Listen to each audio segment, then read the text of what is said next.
Let's talk about covert narcissism.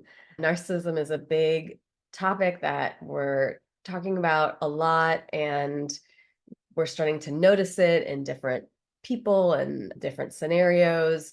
What we think about is the obvious overt narcissism, but let's talk about covert, which is often hidden, it's more subtle. Someone might not be like that loud, overt, grandiose, those narcissistic traits, but they might still have some deep-seated ones. And those people can be challenging to deal with. So, some characteristics of covert narcissism are insecurity and sensitivity. Someone is very sensitive to criticism and rejection, and they hide and mask that need for admiration behind some like modesty and shyness. And then you'll also often see some passive aggressive behavior. So instead of being upfront and confronting or direct, someone's passive and aggressive about it. And then they also often have this victim mentality. So instead of taking responsibility for different actions or behaviors, it's often blaming others. And then lastly is more emotional manipulation. So that can look like some guilt tripping or backhanded compliments. Those types of things are really common in interactions. So just to go back, let's do covert versus overt narcissism. So overt is the loud, grandiose behaviors. They seek attention, really arrogant, right?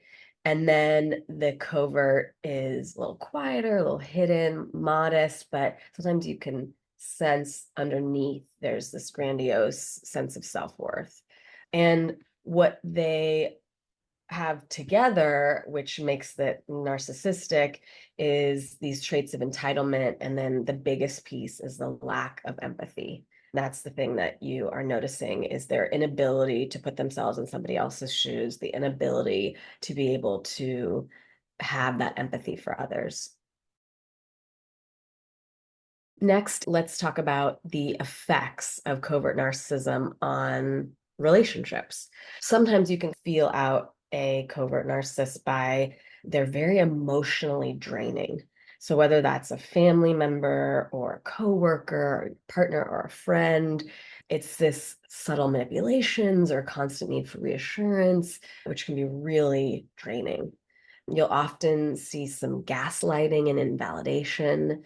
Gaslighting really means they will make it difficult that you start to doubt your own perceptions and emotions. So you'll feel a certain way and they'll say things to make you think, wait, did it happen that way? Wait, do I feel that way? And then that lack of accountability. So again, blaming others, not taking responsibility for how they're behaving. So some red flags that you'll see are this chronic victimhood, really sensitive to feedback, that pattern of passive aggressive behavior, and some hidden superiority.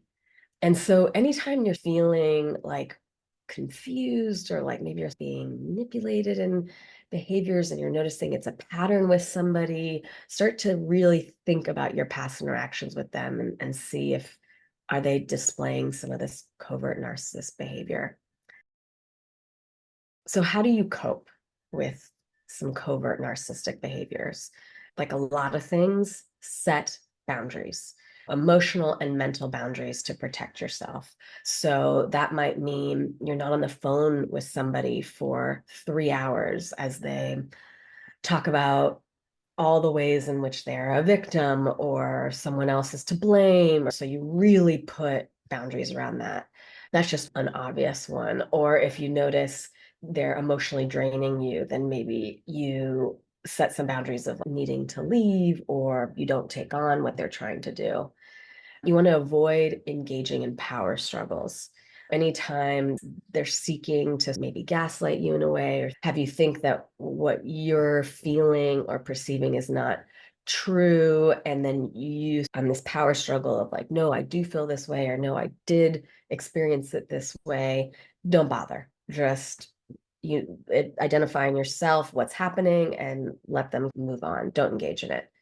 And then lastly, you're going to want to seek support. So whether that means from a family member or friend, or maybe Therapy also can be really helpful so you can learn when it's coming up and then you can easily begin to pull away and notice when these toxic behaviors are happening. So, in conclusion, it's just important to notice this covert narcissism because it's not as obvious. And over time, it can really deplete someone, depending on how close you are to that person, your own self esteem and your ability to regulate your own emotions, your ability to have clear perception. So, you really need to take care of yourself and do that.